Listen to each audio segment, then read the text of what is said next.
What is going on, everybody? Happy Thursday. Welcome back to another edition of NFL Turf Talk. We are live here on DSM Media's Twitter page, plus our DSM Media NFL Turf Talk YouTube channel. So, guys, do yourself a favor, do us a favor. Make sure to follow us across all social media platforms. Check out the Twitter page at DSM_media. Hit that follow button, and then check out the link tree in our bio. It will take you directly to the YouTube channel, which is the best and only spot to get your thoughts, comments, and questions pulled up here on the screen like so. I'm one half of your host, Dylan Davis. To my right, my faithful co-host, Scotty. Week 15 in the rear view, brother. 3 weeks to go before the NFL playoffs are hitting us. We are less than a week away from Christmas. Exciting time, and pretty exciting football last week, if my memory serves me correctly. So, a little foggy. I wasn't tuned into a lot during the afternoon. So I'll let you lead the way on this one, but nonetheless, we're going to get into our top 10 updated power rankings. We are going to talk about tonight's Broncos-Chargers matchup, and we'll give you guys our biggest takeaways from the Week 15 slate. My man, what is going on? What is good, man? Happy Thursday it is. The week's flown by.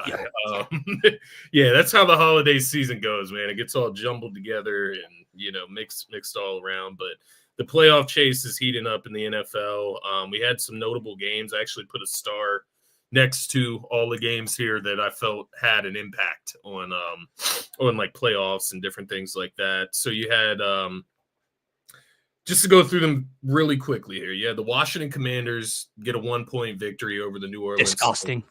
In New Orleans, mind you, Derek Carr did not play in this game. Alvin Kamara got injured and had to leave the game. So Spencer Rattler had to come off the bench, evidently, and torch the Commanders, who Brian Robinson says they're better than the Eagles. They're a better team. That's what they believe. Not my business. Deep down in their heart of hearts. 1-point victory over Spencer Rattler in the New Orleans Saints. Impressive work, fellas. Kansas City, 21-7 victory over the Cleveland Browns. However, Mahomes' ankle. They said he had a full practice the other day. Yeah, man, which would just be so on par. And I'm not trying to come off as like fingers crossed, like maybe he's out for a couple of weeks, but it's just so on par with the quick recovery time for him. We've seen it in the Super Bowl. We saw it in the playoffs a few years ago. Like, it looks like this most devastating blow. He can't walk. His ankle, his foot, it's torched. Yeah. His knee's torched. And then he comes back mid-game and looks like the MVP of the league. From this one, he gets bent in half, can't get up, helped off. He's done. Should they sit him for the rest of the season? Will he be able to go to the playoffs? Oh, on Tuesday, he's practicing. That's Pat Mahomes. Like, I'm really not trying to come off as like, man, I hope Pat Mahomes is injured, because I'm not. It's just, it's on par for how, like, how quick he decides to just turn it around. Maybe he's just soft. Maybe it's like not that big of a deal when these injuries happen. He's just really soft. I mean, it looked rough. It did. I'm kidding. I'm totally kidding, man. Like, it is funny how his injuries work. Not wishing that he gets injured, because like at the end of the day, you want to beat the best. So I'm not like, and you know how I personally feel about it. Like, you're on the opposite end of the spectrum from me. Like, I enjoy seeing Patrick Mahomes on the biggest stage and watching greatness. I'm just saying, like, all we heard on Monday morning on all these television shows was he might be done for the rest of the regular season. What's this mean for seeding? Are the Chiefs screwed? Like, No, Tuesday, full participant. Oh, okay. Well, everything's all good then. Yeah, I guess that story was a nothing burger. But the kicker will be that he will come back next game and look like MVP Mahomes. Yeah, look like his former self. Yeah, 1,000%. Oh man! So after that, I'm looking at Houston and Miami. You had Miami visiting the Texans. Texans get the victory there, 20-12. I think in this one, Texans maybe finally did something that they were supposed to with their talent. Still wasn't a very convincing win at home. Indianapolis on the road in Denver. That was one I actually thought Indianapolis might have a little bit to offer in. No, Denver comes out, blows them out, 31-13. One of the worst thrown pick sixes ever. I wanted to ask you though, like, does this type of victory give you like any more confidence in the Broncos, or are the Colts just that bad? I think the Colts are just that bad. I will say, like, I do think the Broncos and the Chargers are two good football teams. We were actually joking about this before the show. Like, this is like the best, like, bad game or the worst, like, good game. I don't know which way I'm leaning, which way I want to phrase it, but like, these are a 9 and an 8 win team, two potential playoff teams. Division If rivals. Denver wins, they're at 10 wins with 2 weeks to go. 10 wins, and yet I don't really care. Like, there's just a lack of talent and skill position guys in this matchup. So this just feels like a disgusting game tonight. Yeah, the Broncos defense is legit, man. So, yeah, I wouldn't say that it gave me any extra push towards Denver. Just the fact that they're handling business, I would say that. The fact that with Bo Nix and his rookie campaign, maybe the way the season started, just the overall lack of talent, like we just mentioned with both of these teams, the lack of help he has around them. Cortland Sutton's your premier number one, right? Could be a 10-win team tonight. Isn't it interesting? And I don't have the numbers in front of me, so I'm not gonna like pencil it, like etch this into stone or anything. But Bo Nix versus Jaden Daniels this season. They're both at 9 wins right now. Approaching 10, and whenever they get their next win, right? So why is it that Bo Nix gets no rookie of the year talk? Am I just missing the talk? Maybe? No, I don't think so. I think it was kind of given to Jaden early on. And I'm not necessarily saying he's done much to maybe lose that grip. I'm not going at Jaden Daniels either. I'm more just asking about Bo Nix, really, because Jaden Daniels should be in the conversation. Right. No, I think Bo Nix definitely deserves to be in the conversation. I'm just trying to pull up their individual play on the year. So Jaden Daniels has a 70.5% completion percentage, shown for over 3,000 yards, a 101.2 rating, with 17 passing touchdowns and 6 interceptions. So 3,000, 17, and 6. Bo Nix has a 64% completion percentage, 29.72 passing, 20 passing touchdowns, 11 picks, and 86 rating. So Jaden's stats are cleaner. They're a little bit better. Obviously, the completion percentage, which he started the year on a historic rate. Less interceptions, a few less touchdowns. It's close, man. I will say, like, I know that Jaden Daniels doesn't have a lot of talent, but he has more than Bo. I would argue almost way more. Terry McLaurin clears. Terry McLaurin clears anybody that Denver's throwing out there. I don't care what your thoughts on Cortland Sutton are. I really don't. Terry McLaurin is arguably at times like a top 12, 13-ish wide receiver at his peak. I'm to like at the highest he's playing. Cortland Sutton, I don't think comes anywhere near that. Their rushing attack with Eckler and Brian Robinson, their offensive line. So it's definitely interesting. Can I tell you the odds for rookie of the year? What are they? Jaden Daniels minus 1,000. See, that's crazy. Bo Nix plus 650. He is the next one. That's a little ludicrous to me. And I know rookie of the year doesn't have to do with wins. And I know that they're both at 9 right now. Like, they're even. Jaden could eclipse and probably will eclipse 10 as well. But like, what if Bo Nix and the Broncos finish out 2-3 and go 11 and 6 on the year, and Jaden Daniels loses the next? Like, to have him at minus 1,000 with 3 weeks to go is basically declaring him like it's over. The race is over. You'd be a fool to throw your money elsewhere. Like, and I don't know why. He loses if they lose to the Eagles this weekend, which the Eagles will be favored in this game, even though they're on the road. He loses this game this week. Bo wins this game tonight. Do the odds all of a sudden like shift drastically? Like, I don't know. I just don't understand why they're that far spread. But it was just an idea, just thoughts about the Broncos, because they are kind of this team that is kind of just like middling. You know what I mean? They're on the right track, but they don't scare anyone, if that makes sense, right? 1,000%. But they are an interesting team when you're talking about win or go home. If the quarterback can protect the ball with that defense, you never know in a wild card type of situation. They played the Chiefs earlier this year. I do see Tiff's comment. I want to get to that in a minute. I just want to backtrack to something you said. You kind of glossed over this team, but you talked about the other side of it, and that's being the Texans maybe showing something in this win against the Dolphins. Talk to me. Mike McDaniel needs to be fired yesterday.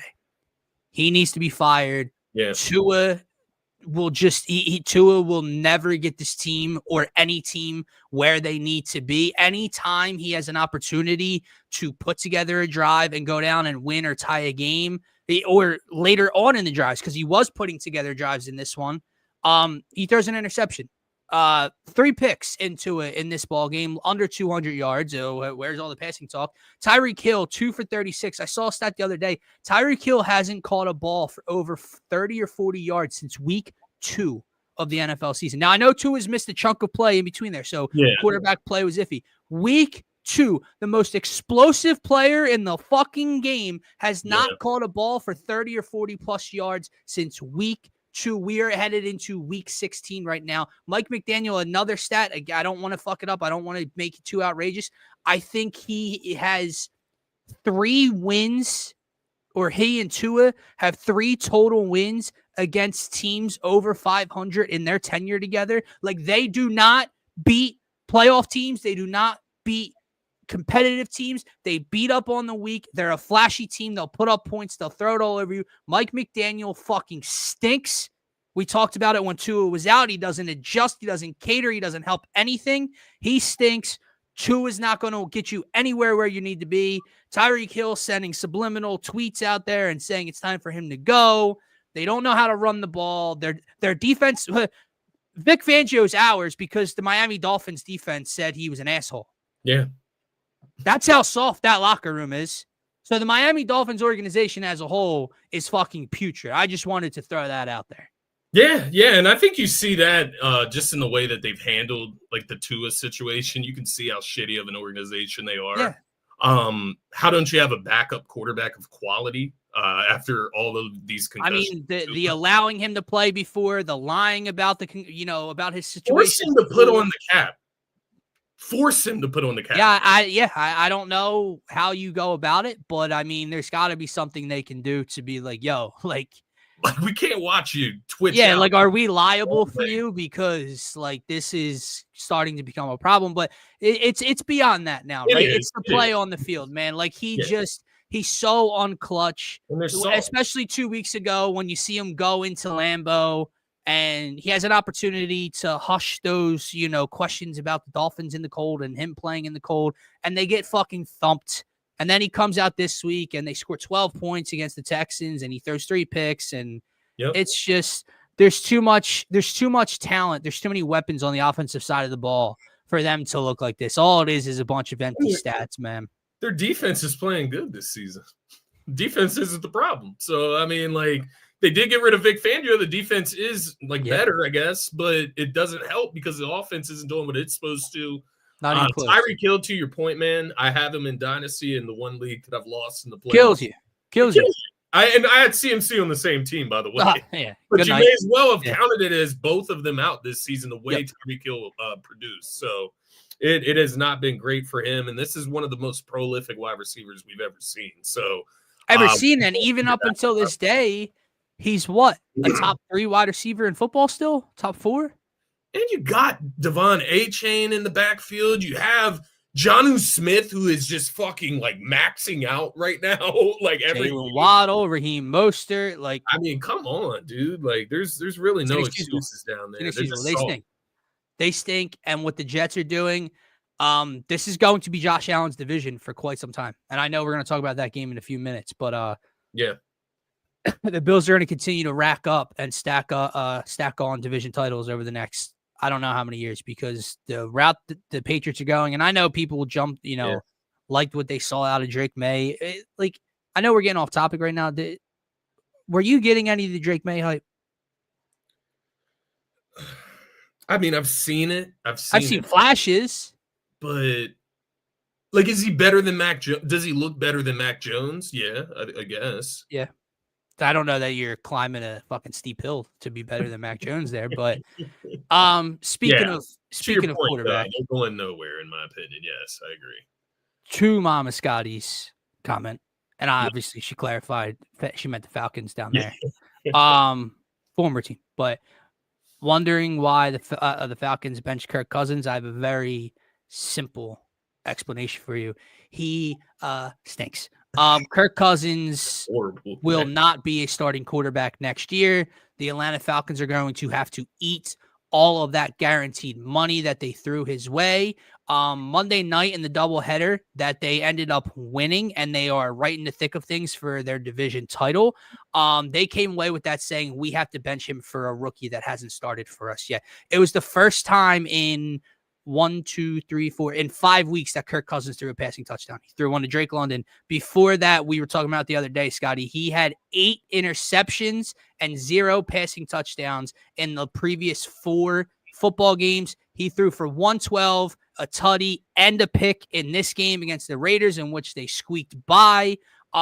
He was asked about what he needs to, what he can do more of, what he can do better. This man said, run. Kirk Cousins, 30-something-year-old, coming off of the torn Achilles, who can't move in the pocket, who's struggling to find accuracy, who looks hesitant, who looks scared, who has thrown 8 interceptions in 4 games, said that his big thing to do is move more, is to run. So they decide to go in the opposite direction. You can't blame them, man. If I was a young quarterback that can run, if this was the Eagles, if I was a Falcons fan and this was my situation, like, standings would not, like, to me, I got to put the best option out there to go and win a football game. And when you are in the thick of things, let the kid go and try to sling it, man. Let him use that mobility like you just mentioned. It might not work, but at the end of the day, who gives a fuck? Was the other guy going to help you? No, absolutely not. Exactly, man. You drafted Michael Penix Jr. Let him go out there and see what he looks like next to Bijan. Right. You have a nice mobile duo in the backfield, which I think presents something better than Kirk Cousins just throwing interceptions. It's so crazy. It needs to be studied. The Kirk Cousins downfall each and every season. Like, it happens every season. He starts the season, he's like balling, he's got the chains on in the locker room. He's an empty stack. Bangs, like he's an empty stack, guys. Is 1,000% what he is. It's Kirk Cousins in his entire career. Because let's not forget, Kirk Cousins has been a starting quarterback in the National Football League for Vikings, a while. Commanders. Yeah, like that. You're talking in our division years ago. Okay, like RG3 was playing football when Kirk Cousins was there.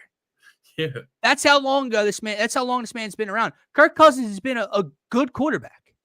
He's been a good quarterback in the National Football League. Average, above average. He can sling it. He'll throw for 4,000, 4,500 yards. He's had seasons with 35 touchdowns. He's had 7 interceptions. He's had moments. But even like this year, man, 3,500 plus passing yards this year, Scotty, with 3 weeks to go. The NFL. That sounds pretty good. Yeah. He went 4 weeks without throwing a touchdown through 8 picks. Empty stats.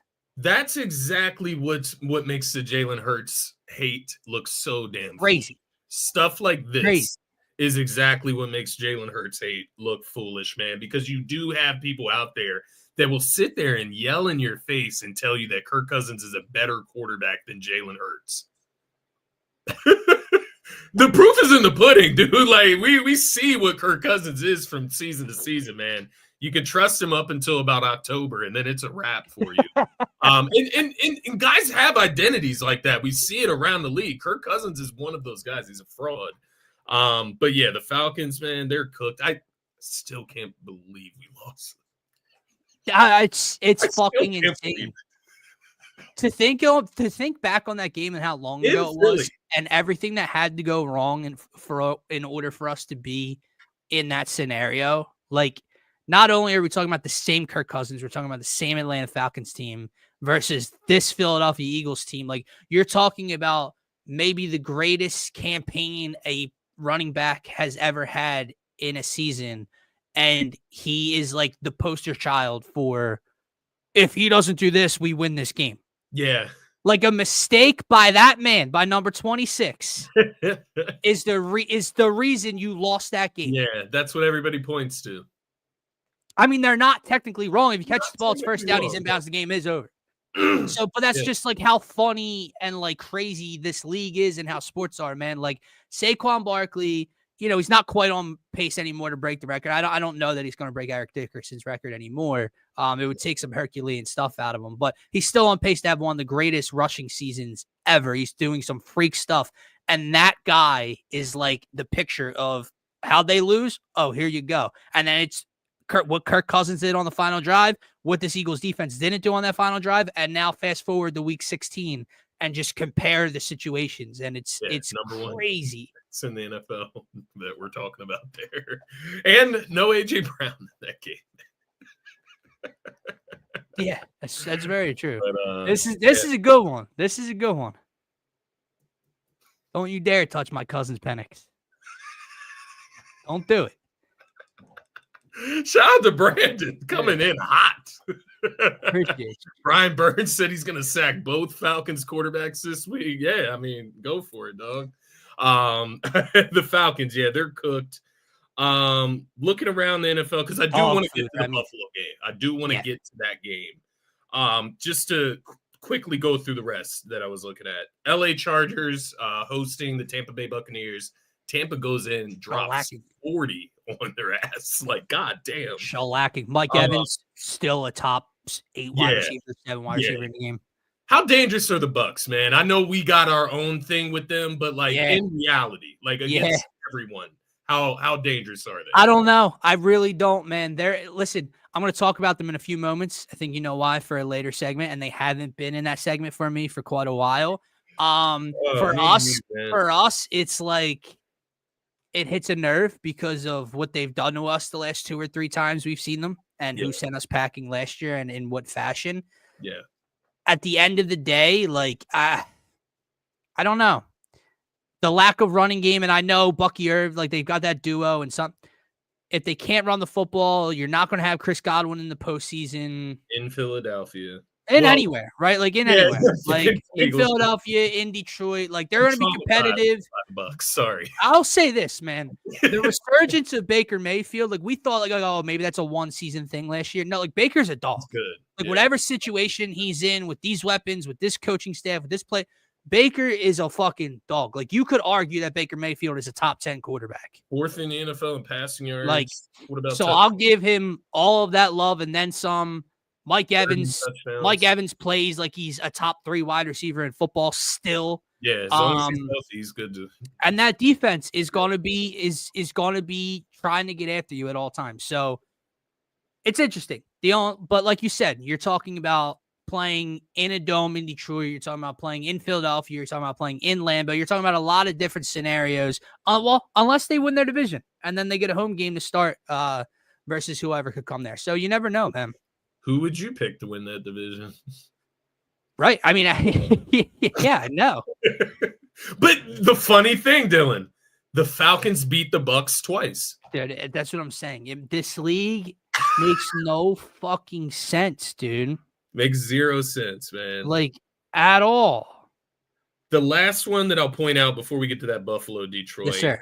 Green Bay and Seattle Sunday night. Did that kind of take all the steam out of that Seattle boat for you? Yeah, it did, especially with the way Geno had been playing coming into it. It was, with the 12th man at home, prime time. You win this game, you can kind of take a little bit of a stranglehold on your division with 3 weeks to go after that.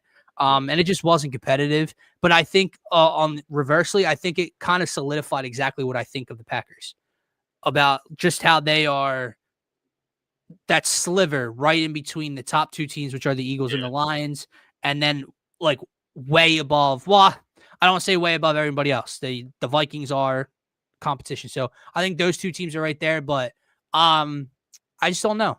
I don't. And the other thing is now with this lot, with all these Lions injuries stacking up, could open up a window, man, for that Packers or Vikings team to get in there.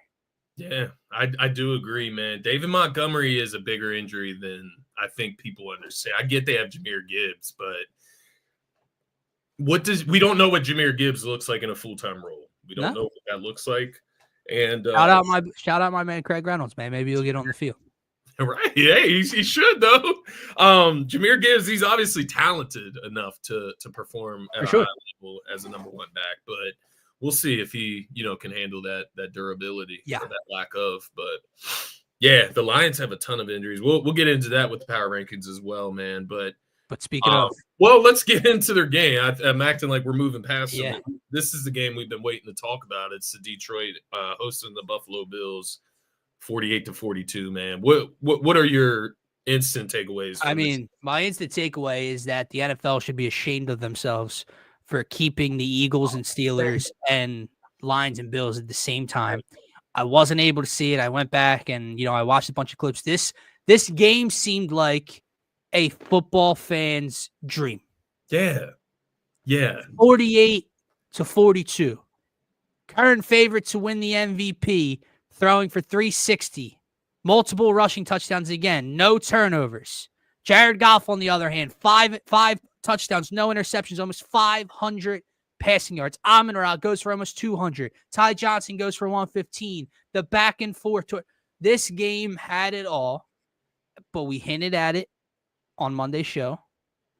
There was one key piece within this 6-point game that may or may not be the reason Detroit was put in that position. Do you know the answer to that one, Scotty? I do. What would that be? What would that be? Guy that was on, I believe I put him on the thumbnail on Sunday because you did. It's a very nice touch of you. The Lions and the Bills, such a huge game and a huge opportunity for him to fuck something up. And that's Dan Campbell we're talking about. The guy that bites people's kneecaps off. Rah-rah. Everybody loves him, and everybody loves his aggressiveness, but they don't love it when everyone does it. And yet it cost his team in a big-time spot again. You were at home. You were not out of this game. Correct me when I'm wrong. He did this with how much time left in this game? 10, 12 minutes? Let me double check here. Should be able to see. Believe so. I mean, it was just the most unnecessary gamble of the NFL season.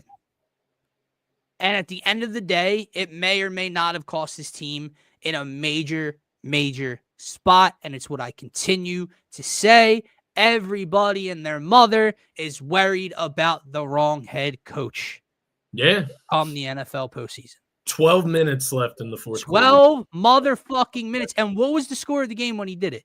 It was 38-28, so a 10-point game. 10-point game, double-digit minutes left. And he does that. Yeah. And that tells me two things. One is Dan Campbell, right? Like everything you said about him. But then on the other side of that is the lack of confidence in your defense against the Buffalo Bills that have no fucking that defense, man. It's Amari the other thing. Didn't even have a catch in this game, if I understand correctly, or was that last week? Am I getting games mixed up here? Let me just peep for you. Amari Cooper, no catch. Did not have a catch in this game, so it's not Amari Cooper. So Ty Johnson, a running back, has 115 receiving yards in this game.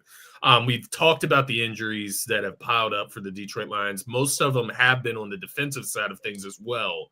Yep. Now you add in David Montgomery, you take one of the wheels off of the front of the car, right?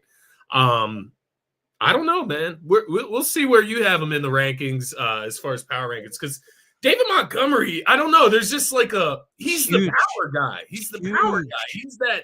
He's the grinder. Like Jahmyr Gibbs is the flashy. He can like catch the ball out of the backfield. Jahmyr Gibbs can do it all. I'm not hating on brother. At all, to me, skill position wise for that team, for Illaford to lose, it is Amon-Ra St. Brown, David Montgomery. That's what it was for me. And then you can get in Jahmyr Gibbs, you can get into Sam Laporta, you can get into Jameson Williams, you can get in all those guys. They're all important to what they do. But the two motors to that train are David Montgomery and Amon-Ra St. Brown, and you strip one of them away, and they're not going to move at the same pace, I promise you. But that's not even the concern. The concern are the two things you talked about, and it's what we've talked about for weeks. And it's a shame. It really is a shame. I'm not even being a smartass. Like, the team's being decimated by injuries. If anybody knows anything about this, it's us. The year we won the Super Bowl. I mean, you lose the MVP of the league in your quarterback. You lose your Hall of Fame left tackle. You use your change of pace running back. You lose your leader at the middle linebacker position on defense. We lost everything that year, right? So I get it. And they've lost a ton. But that defense really hasn't been, was never elite. And now the last 2 weeks, as we're getting late, the season's dragging on. The competition's getting stiffer over these last 2 games. It means more. And they gave up 31 to Green Bay and 48 to Buffalo in their crib. Getting ran. And by the way, they're 12-2, and we're sitting here. The one seed. Goff in the dome. They're 12-2. They're 6-2 at home. Which is not bad by any stretch, but their 2 losses on the entire season have both come in the comfort of their own dome. Yeah. Don't know. And now you got the Bears in Chicago. Should be a W. I'll give them that, right? Niners in San Fran. Niners trying to get in the postseason. Across the country. They should beat the Niners. They should. The Niners look like complete ass on Thursday Night Football. And then the Vikings in Detroit. Game of the year. It's going to be big. For them, for both of them. Unless they drop one ahead of time, it's going to be a big one. Correct. Look, and rightfully so, we focused on the Lions. They were a team that was tops in the league for a majority of the year. They're the team in the NFC with us that we're comparing ourselves to, us being the Eagles, over and over again. But this was humongous for Josh Allen, for his MVP campaign, for the Buffalo Bills themselves. Yeah. This was a performance, bro. They're asking this dude to do a lot, but James Cook showed up. You mentioned Ty Johnson, a running back, doing that to them in the past game. It was essentially running backs and tight ends for Buffalo, and that's the scary thing to me. Has been so good this year as well. Yep. I do want to give him a little bit of credit. He's absolutely so consistent, but Allen helps that, man. Like, I'm not going to sit here and ignore that fact. The threat of Allen and what he can do is going to help anyone. But yeah, man, he's at that point. The way that Josh Allen and that team is playing this year, and right now specifically, they're at that point where you're never comfortable on third down if your team's on defense. Yeah, with his escapability, with his legs, his strength, his arm power, everything, you are 3rd and 8, 30. You just don't have confidence that you're getting this team off the field right now. And that's the thing for his MVP candidacy to continue. How much do you excuse me, how much do you truly believe in the Bills as contenders? Because while I think this is more impressive this year than previous years, I do feel like we've been here with Josh Allen before in previous seasons. Last year, right? They balled out. Even though they lost in Philly, that was a ball-out game. There's a few major things when it comes to Josh specifically. Yeah. The turnovers are down. Yeah. The lack of help and the lack of weapons. And with the way that Patrick and some other quarterbacks are lacking right now, Josh seems like far and away the best quarterback right now, which it was always a conversation. Oh, who's better right now? It's this season in particular, 15 weeks in, Josh Allen is the best quarterback in football right now. You know what I mean? I'm not saying he's better than Patrick Mahomes. He's playing better than Patrick Mahomes through 15 weeks. As a team, I don't know. I have them incredibly high in my power rankings.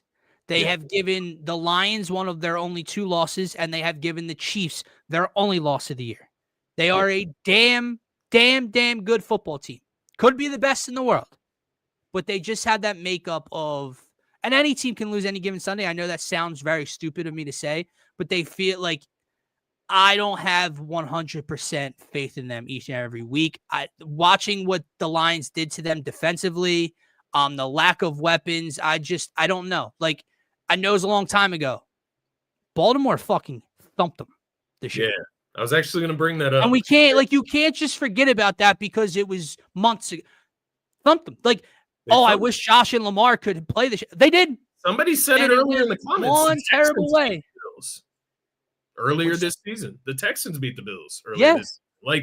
That doesn't mean they'll beat them again. The Texans aren't playing that good of football right now, but it does feel like anytime they play a good to great team, Josh Allen has to score 3 to 5 touchdowns for them to have a chance. Right. And I just don't know if that's sustainable.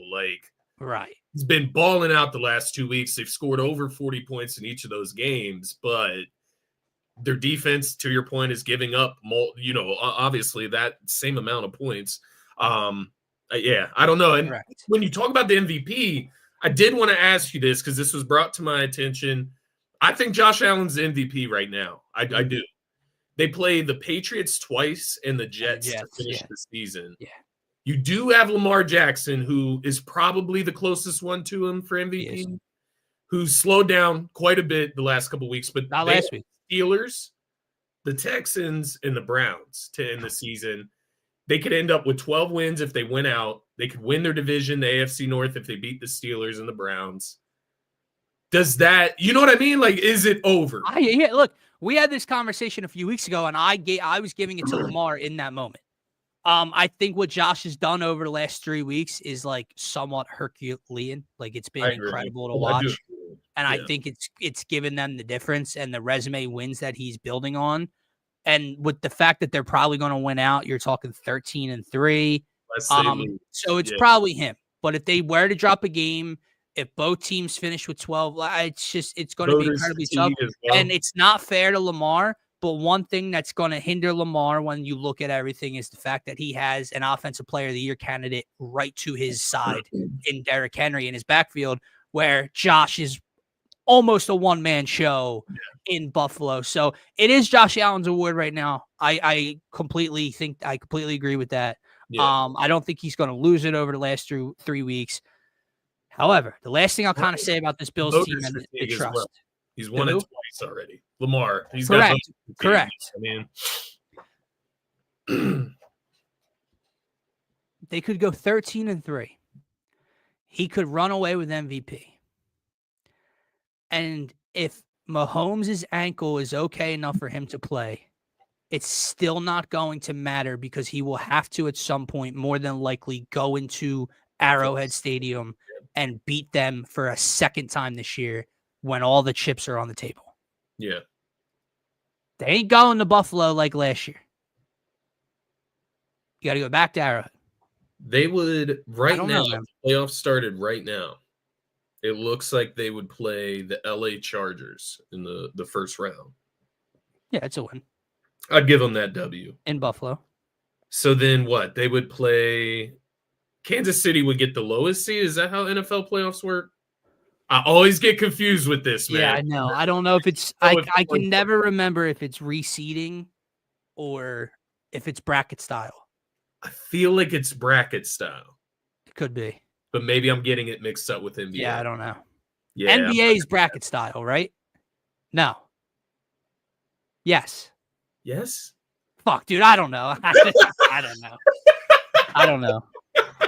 Because we played the Sixers played the Knicks 7-2 in the first round. Knicks won. They were the 2 seed. And they played the Celtics, though, right? Or no, they went... No, the Pacers. They played the Pacers. So let's see with the Pacers, like 4 or 5. Something like that. I don't know. Whatever. I'm not. Yeah. We'll figure it out before NFL playoffs start. Don't worry. But we got confused last year going into the postseason as well, man. So like once you're there, it's hard to remember. But yeah, I guess I'm just looking at matchups, right? Like what? I got you. I got the answer. In the AFC. While there is no reseeding in the NFL playoffs, the host of each game is determined by seeding number, not position in the bracket. So there is no reseeding. It is a bracket. But if there's an upset or at some point or whatever it is, like there's no flipping of the home game just because they're whatever. So if that makes sense, I guess. So yeah, it's just bracket. So like the Chiefs will get a bye and also 2, 7, 3, 6. Yeah, so just the number 1 seed gets a bye. Yeah, that is correct. And the Chiefs finish out the season against the Texans, the Steelers, and the Broncos. That's actually really tough finish. It is, dude. So there is a window, especially either with no Mahomes or a very hobbled Mahomes. Yeah. That is going to be something interesting. That's also Christmas Day, right? Is that Texans Chiefs or Steelers Chiefs? I think Steelers Ravens and Texans Chiefs. I think it's vice versa. I think it's Steelers, Chiefs, Texans, Ravens. No, Saturday. Texans at Chiefs, and then Steelers at Ravens. I do know the Steelers played the Ravens this week. What is happening? That is it's a big ass game for the Ravens. I mean, the division's on the line with this, basically. Hold on. I guess Steelers could technically still win the division even if they lost. Oh, that's right. There's Saturday football this week. Yeah, Saturday football on Netflix. No, that's Christmas. Oh, so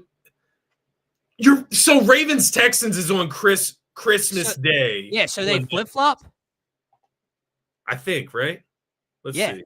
Week 17, December 25th. Yeah, Chiefs, they flip flop. That's why they play on Saturday. Okay. They play on Wednesday again. That makes sense. Fuck, dude. Saturday's gonna be so busy. With college football, too. College football playoff. Penn College State kicks off at noon. You have 2 major NFL games. Let's see. Everything, literally. Because Saturdays are already jam-packed, man. I start my Saturday personally, bro, 7 a.m. soccer style over in the other countries, dog. So, like, Saturdays are long-ass days for me from a sports betting perspective, but I enjoy it nonetheless. Fiend for that entertainment, man. So Fiend much for that competition. dude. Seriously. Fiend for the gambling. But Saturday's going to be wild. I'm going to need a huge night. I might just want to chill until then. I gotta keep my bankroll right. I'm thinking about building it, but I definitely don't want to lose anything before Saturday. Nah, man, let's get into power rankings. Then we can talk about this game tonight a little bit and get out of here, brother. Let's move on to power rankings. Want me to go first? I think you went first last time. I can go first this time. Whip us through, dude. Given the hints that you've given out throughout the show, I think we have similar teams in our top 10 here, but I'll start from the bottom here. All 10. Right. Tampa Bay Buccaneers, 8-6 right now. They've won 4 in a row though, right? They're scoring high amounts. The offense is rolling. The defense has been up and down, but Todd Bowles, they have that identity that they can kick into at a certain point. So I do think they're going to be a tough team to get out of the postseason. You talk about Mike Evans, he's healthy now. They have found these 2 to 3 backs in their backfield that they can use. But the biggest thing is Baker Mayfield, man. The level that he's playing at with this coaching staff, with this roster, he's playing at an unreal level, man. And if they had a better record, you could argue Baker Mayfield into the MVP conversation. But obviously 8-6 can't be in the MVP conversation like that. I figured that was I figured he was frozen there. I just was keeping the vibes going. Nonetheless, Bucks at number 10, 8-6. Baker Mayfield playing at an immaculate level. I believe the numbers. Baker Mayfield, 3rd in the NFL in passing touchdowns, 4th in the NFL in passing yards. So I got that right? Yes. Baker Mayfield, 4th in the NFL in passing yards nonetheless. So he's playing at a very, very high level. And the Buccaneers, once again, going to be dangerous come postseason. Number 9 is going to be the Houston Texans at 9-5. Coming off a decent win. I don't want to call it a big win because the Dolphins haven't been that great this year. But I will give the Texans credit for taking care of business at home against a team that they ultimately should beat if they want to make the playoffs and be an actual contender. I don't think the Texans are a contender, but if they want to act like one, you got to beat the Dolphins at home. Number 8, I went with the Pittsburgh Steelers. They've kind of, I'm going to say they've kind of dropped a little bit over the last couple of weeks. They lost to the Philadelphia Eagles, who have 2 losses on the season. It's not that bad of a loss in Philly. No George Pickens. They are struggling without George Pickens, though. They need to get him back. I did see he's going to be out this weekend against the Ravens as well, which I'll give you a little precursor to Saturday's show, I guess. I'm thinking Ravens in that matchup. So we'll see how the Steelers bounce back after a tough loss in Philly. They definitely need to get back in the win column if they want to wrap up that division. Right ahead of the Steelers, the Baltimore Ravens I went with, man. They came out of the bye week, obviously exploded on the Giants. That's expected. But it's just something about Lamar Jackson and that offense that I trust the Ravens a little bit more than the Steelers at this point. But there's 3 weeks to go. They got a matchup head-to-head this weekend. And we'll get to figure it out on Saturday. But welcome back, man. I had a feeling. As I was talking through Baker, I was waiting for a reaction, and then I knew. I saw the bar drop, and I was like, "Oh no, let me just get out of here real quick."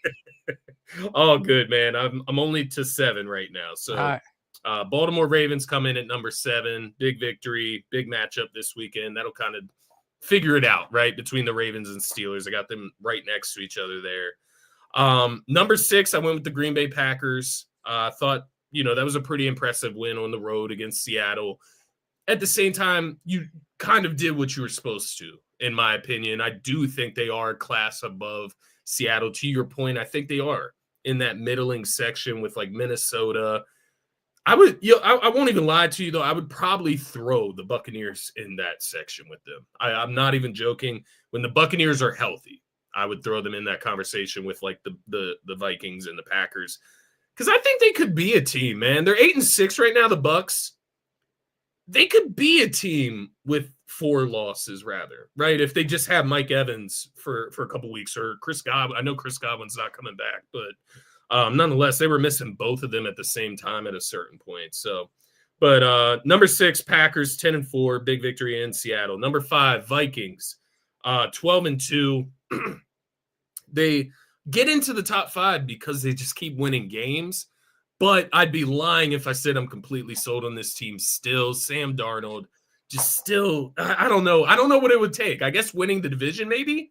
But then even if they beat the Lions out for the division, the excuses for the Lions, right? Like they are beat up, man.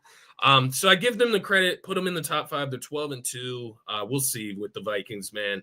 Number 4, the Detroit Lions, man. And it's not necessarily their fault. It's not because of this loss to Buffalo. It's because the losses within the wins and the losses within the loss. And I'm talking about the injuries, man. They're piling up, and it's at a very alarming rate. You're talking about, two of the top 10 players on the team, and David Montgomery and Aiden Hutchinson. Mm-hmm. And then I see Frank Ragnow is on the injury list going into this week. So they got question marks all across the board right now. They're number 4 in the power rankings. It's not that far of a drop in reality. It's just the 3 teams ahead of them won their games, and they look better moving forward, in my opinion. This one's interesting, man. I'm curious what you think here. I went with the Bills at number 3. All right. All right. Why did I move on the Chiefs, though? Why are the Chiefs number 2? Prerequisite, Bills, Chiefs, Eagles to the top. I don't know, especially after the injury, right?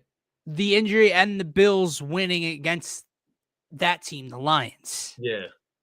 I think it's because of I'll tell you this. I think there's something in your little subconscious over there that you're looking bigger picture and you're hesitant to pull the trigger on that team beating number 15. Because I know the Bills just beat them. Yeah. I think it's something in your subconscious where it's like, all right, this is week-to-week power rankings, but if I was picking, them to play again, who would I take? And I couldn't do it. It's interesting. I have it flipped. Just for now. I do not have the confidence right now to say that the Bills are going to walk into Arrowhead and beat the Chiefs for the second time this year. And Allen's going to get over that hump and he's going to get to a Super Bowl and even win a Super Bowl. So I'm not going to do that. But I do have him flipped for the time being, especially with how Josh is playing, with who they just beat this past week. 11 wins versus 13 wins. I get it.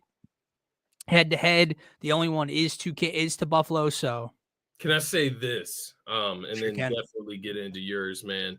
That loss to the Rams is really going to hurt the Bills season. If the Chiefs win out,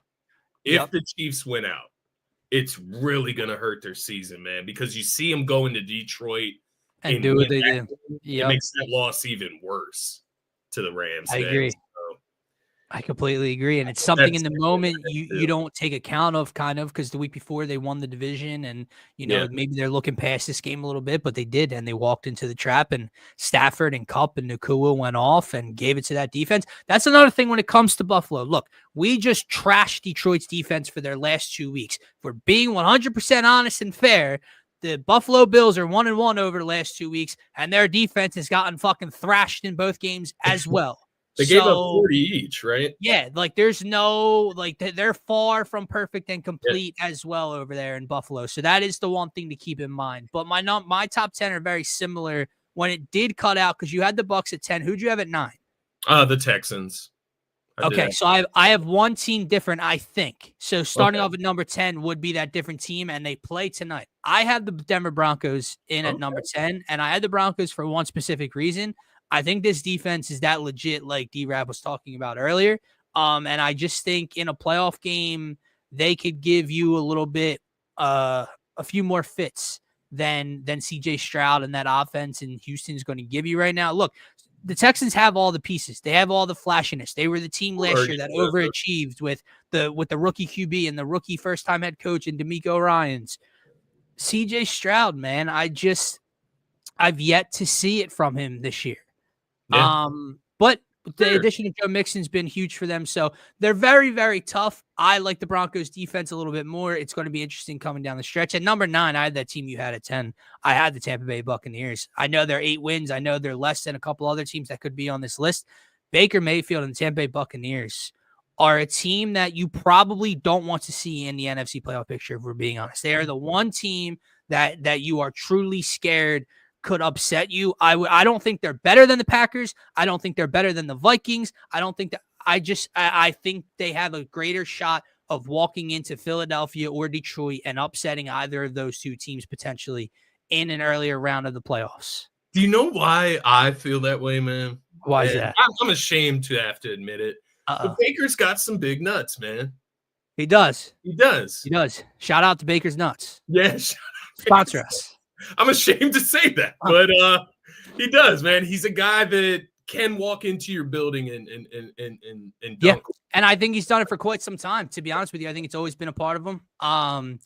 Look, we saw a couple weeks ago with all the flag planning in college football, and then the brawls breaking out. Who I'm not going to say he started it, but who did that many, many years ago when he played at Oklahoma? Yeah, Baker Mayfield. He'll walk into your crib and plant his flag, pause, but he will. And he's just a guy. You talk about the weapons, and Mike Evans, big-time gamer, Super Bowl champion. There's some pieces left over on defense that have that Super Bowl mentality. So, look, are they getting to the Super Bowl? Are they getting to the NFC Championship game? No, they're not. They're not. They might not even make the postseason. But they are the team that I don't think you want to see in the lower end of that wild card. That's all I'm going to say. Coming in at Bucks versus Lions, first round. Beat the Lions this year already. Beat us the shit out of us this year. So you don't know. You don't know, but the Chris Godwin injury could come back to be a lot more pivotal come playoff time than we're thinking right now. But coming in at number 8, I do have the team that the Eagles just stumped this past week. I have the Pittsburgh Steelers. I think they are damn good still. Missing George Pickens, I don't want to say it played a huge role, but it definitely limited Russ and that offense to what they wanted to do. They had no one to get the ball down the field to at all. No one to play make for them. They weren't running the ball with a ton of success. They had no other options. He's out again this week, I believe I saw. So it's going to continue to hinder them when they're trying to wrap up the AFC North division. A win and it's over, and you're not doing it right now. Does it make them less impressive when you do see him without it? And don't get me wrong, we've seen the Eagles without AJ Brown. Like things change when you're number one out. But you look at that backfield, man. The drop off was crazy. The drop off without George Pickens is absolutely absurd for this team. Everyone else is pretty mid. Yeah, I do agree. Coming in at number 7, I had the Green Bay Packers. I think the Packers are right in the middle of all these couple teams I'm talking about right now, with the Steelers and the team slightly above them. I think they're very good. I think they have a couple good wins on the year. To me, it all comes down to Jordan Love and those playmakers and what they're able to do in a big moment. Can he protect the football? You're talking about guys like Tucker Kraft and Jaden Reed and Christian Watson. Is it going to be enough when you get to those pivotal matchups come January? But I do think they are a very, very good team. Number 6, I have the Ravens. The Ravens, to me, are the trickiest team to place out of all of them because I'm trying to balance accomplishments and accolades this year and record with, who I think they can be. I think the Baltimore Ravens can be the best team in the National Football League. That defense is suspect. But the reason I say that is, well, how many points can we really deduct on the defense when we talk about the Bills defense and we talk about the Lions defense? So it gets a little tricky. Lamar, Derrick Henry, Zay Flowers, Mark Andrews, Isaiah Likely. It's going to be very, very interesting to see what they do this postseason. But we're at a point again, Scotty, where if they don't get it done this year, when you going to do it, dude? Yeah, when? I just had an epiphany while you were talking through that, man. I'm going to let you finish, but I've got to share. I'm excited to hear it. I am excited to hear it. I'll wrap this up quickly. At number 5, the team, I believe they're in the same spot as you, the team that I just cannot buy into. It might be the death of me this year. Maybe they get to a fucking Super Bowl. I don't know anymore. But the Minnesota Vikings are coming in at number 5. Just when I thought Sam Darnold was coming on back down to earth,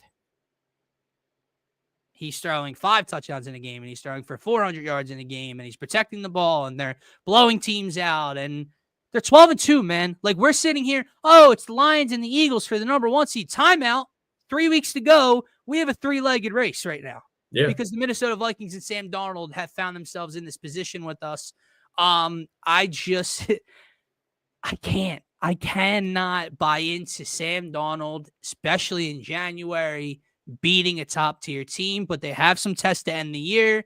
Their fate with that game in Detroit in Week 18, so all eyes will be on it. We'll find out a lot about them then. At number 4, that team I just mentioned, I had the Detroit Lions at number 4. I do completely agree with you. I think they've dropped that much, not just because of a loss to the Bills. How many injuries can you withstand? How many? Because it's just starting to become, it's not just a safety here. It's not just a right guard where maybe they can plug and play somebody. Like, you lost so many key pieces on the defensive side of the ball, but you've remained relatively healthy offensively. And now you lost one of your top 2 most important pieces on this offense and possibly on this team. To lose one half of that 1-2 punch with him and Gibbs is so big. And I remember when he first got injured, it's like, he's out for the remainder of the rest of the season. No, he had season-ending surgery. He's done. He's not coming back later in January. It's over for him and his season. So how many injuries can you withstand as a team compared to these other 3 and what they are doing? Coming in at number 3, I have the Kansas City Chiefs. Best record in football. 13. Best record in football, and we don't talk about them like it. Yeah. But I think there's too many reasons why we do. And I think we're right for doing so. And then you add on the Mahomes scare, and you add on, man, like, there's no way Travis Kelce's just winding back the clock. There's no way, dude. You would think at least a game or 2 this year, you would have seen it from Kelce. I don't know that he's capable. Noah Gray has been better. It's crazy. Like, I don't know, man. So I want to put they could be number 1. I can't do it. Noah Gray hasn't been better.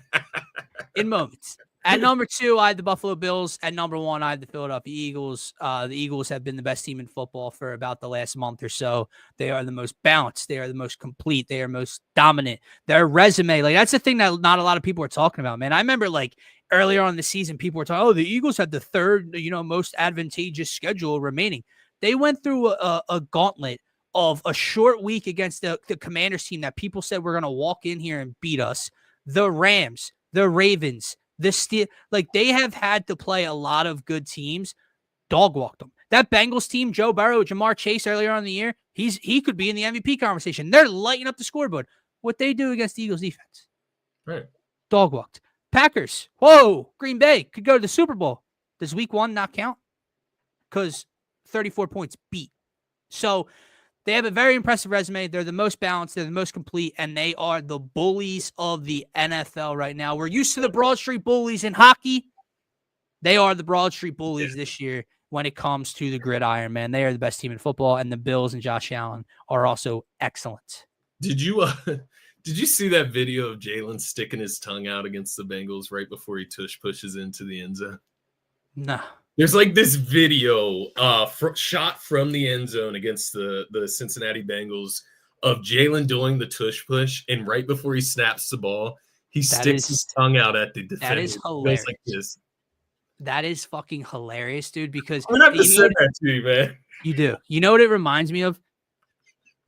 The clip of Cam Newton and Clay Matthews.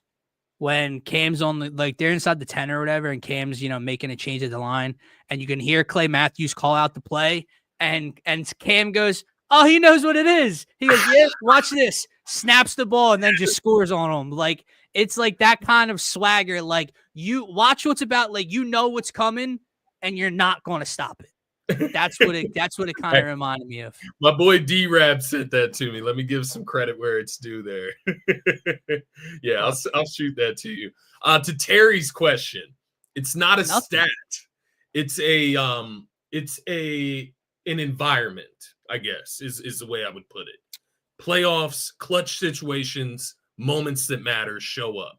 That's all I'm saying, and I think that's, at the end of the day, what we need to see is in the postseason, Sam Darnold go out there and play like you've been playing. You have Justin Jefferson, you have Jordan Addison. Like, there's really no excuses. So. It's the environment. It's a lack of belief that he's going to walk into or even have home field advantage and beat the best of the best for 2 or 3 weeks in a row, and then get to the biggest game and continue to play that way.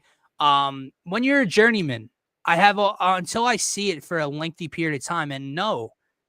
One season for 15 weeks is not a lengthy period of time. I'm talking about like what Baker Mayfield is doing right now, like what Geno's been doing a little bit of, like 2-3 years in a row after being a guy that no one can trust. That's when you'll start to receive some of my trust back. 15 games of Sam Darnold after being tossed in the trash over and over again, after being the number 1 overall pick in the draft. You have some ground to make up, and that's when the environment comes into play. I don't believe it, dude. He throws a pretty football, and he can throw it into some tight ass windows. He did it on Monday. He did it last week. They have Jettas. They have Aaron Jones. It's just, to me, not going to be enough when it comes to the postseason. But like if Sam Darnold was that good, why didn't the 49ers keep him over Brock Purdy? It's not like Brock Purdy had like some big. If Sam Darnold was that good, why was J.J. McCarthy going to be the starter there before he tore his Achilles before the year started? Very fair. Sam Darnold is in this position because of an injury. Yeah, that's very fair. That's very true. J.J. McCarthy was supposed to be the starter there.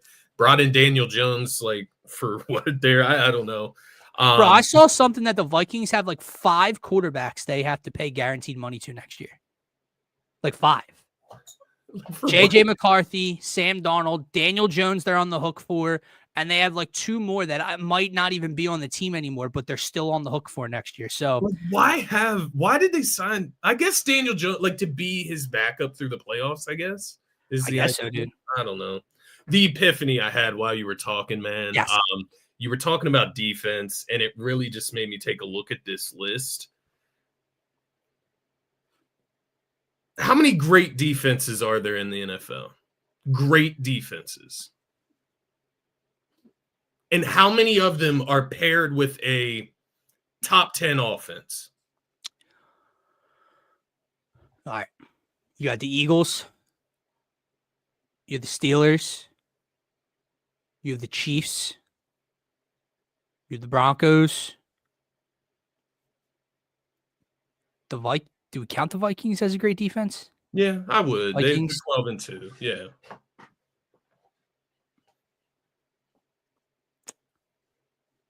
Is that it? Like, great defenses. Yeah, great defenses. The reason I ask, it's going to be the Eagles and the Chiefs barring health in the Super Bowl, man. They have the recipe. Like, it's all right in front of us. Like, it's so clear as day. Like, yes, the Chiefs have struggled this season, struggled all the way to 13-1, man. Like, they're winning without Mahomes playing his best ball, without Kelsey playing his best ball. They're winning with Mahomes playing like borderline bad football. Yeah, like it should almost be more alarming than it is concerning, I guess. Like you should be more alarmed for your own team than concerned for the Chiefs, I feel. And that's kind of where I've gotten to, I guess. And I don't think that the game against the Browns should make me feel that way, but I don't know, we're just here now. They're 13-1. They could get the 1 seed in the AFC, have home field advantage, have a bye week in the postseason. They have the best defense out of all the teams that we're talking about in the AFC, outside of maybe the Broncos and maybe the Steelers. But then you go to the other side of the ball, and those teams in the postseason aren't close to the Chiefs. So, like, the Bills aren't going to be. Here we go again. Stops, man. Here we go again. The Ravens aren't going to beat the Chiefs if they can't get stops. And then you go to the NFC. What defense is even comparing to the Eagles outside of maybe the Vikings? Right. But then when you get into the offensive side of everything and talent and trench warfare and experience, then you're in a tough spot. But last thing to get into, man, before this game kicks off in about 20-ish minutes. Right. Broncos, Chargers, AFC West battle, 9 wins, 8 wins, both still fighting for a wild card spot in the AFC. Broncos, I believe, 2.5, 3-point underdogs in this one as the game is in LA. Total sitting around 41.5. You would think you would expect a more defensive battle. We talked about the lack of skill position guys, maybe not all the big plays, but you never know when it comes to Thursday Night Football. I am on the Broncos, man. I mean, I put them in my top 10 for a reason. It's all going to come down to whether Bo Nix can protect the football on the road tonight. But that defense, I'm interested to see if Justin Herbert can protect the ball and do enough against that defense to win his team a game tonight, because I don't know that you're going to be able to run the football effectively against this Broncos defense. That's fair. That's very fair. I guess I'm trying to decide, if the Chargers lose to the Broncos tonight at home, is it more impressive for the Broncos to beat them, or is it going to be more just of the Chargers being frauds, man? So that's where I'm thinking there. Terry, we weren't coming at you. No, Terry. Relax. Never coming at you, Terry. Personal. It's a Sam Darnold question. That's all. We was just answer. It's all good. But yeah, tonight, man, I've been kind of going back and forth here, but I eventually got to the point where I trust the Broncos defense more. And the Chargers, man, while they have Justin Herbert, I just don't trust them to be able to put up points. Whereas the Broncos and Bo Nix, he could make a couple plays with his legs, get the ball down the field to Cortland Sutton a couple times. I think the Broncos have more of an identity right now. And I think it's going to be what kind of helps them moving forward as well, man. But I will say, I believe when they played in Denver, the LA Chargers did beat the Denver Broncos earlier this year, 23-16. So they did beat them in Denver. I say all of this and how confident I am in the Broncos. I do think the Broncos are a different team at this point because that was a few weeks back. But that was back it's more of a test for the Chargers for me tonight. Week 6. If you want to be a playoff team, you have to win this game at home against the Broncos, against a rookie quarterback. Bo Nix versus Justin Herbert, and we're going with Bo Nix. Yeah. I mean, it is a team game. We know this, so it's not completely fair. But I am going with Bo Nix and the Broncos tonight, man. Win and in. That's what time of the year we are at, Scotty. You laying the money line or the +3? Be safe. I like to play it a little safe, I think. Let me check what the spread is real quick, though, before we log off. If it's 2 or 2.5, I'm taking the money line. 3. It's 3 on ESPN. Thursday not the ESPN. It is. Yeah, it's 3. It's 3. All right. Let me see what 3.5 would cost me to buy up to, because getting that hook would be nice. Just -3, I'm showing is Well, +3 is -115. Yeah, it's too much of a drop off. -145 at +3.5. So fuck that. I'll take the +3. And that's going to be my best bet for the game, man. Yeah. I know a lot of people are hopping on that under. Can't do it. I hate betting unders. And not with this low of a total either. No, not at all. And not at all. You see last week. Did you expect 6? All right. Like I can't with two of these teams that are kind of mid-ish. Like they can be. We don't know what they are. Is what I'm trying to say. Ultimately, I do agree with you though. I'm going with the Broncos in this one. I might lay the money line, man. I do like Javonte TD tonight as well because somebody's got to fucking score. Yeah, I think I'm with you there. I think either +3 or the money line, and then I'll probably lay Javonte touchdown separate. That's +155. Yeah, I'm not touching anything else in this game. Might not touch the Javonte touchdown. I wouldn't call it a best bet. It's just my favorite touchdown play of the night, I guess. But respect it, brother. Yeah, let's just call the spread Broncos way best bet of the night. Let's go with it. That's what we're going to do. And guys, what you need to do, if you're watching on Twitter, there was over like 50 people in here earlier. Do yourself a favor, do us a favor. Make sure to check out the YouTube link specifically. Smash that subscribe button. It's the best and only spot to get your thoughts, comments, questions pulled up. So subscribe, follow across all social media platforms. For myself, for Scotty, we will be live tomorrow on the DSM Philly channel around noon, breaking down some Eagles talk, some Sixers talk, and whatever else you guys want to get into. So follow, subscribe. We greatly appreciate you, and peace out, everybody. Real quick, Bo Nix or Jaden Daniels, who would you go with? And he's in the fantasy playoffs or championship? Playoffs. Bo Nix versus the Chargers, Jaden Daniels versus the Eagles. Oh. Give me Bo on prime time.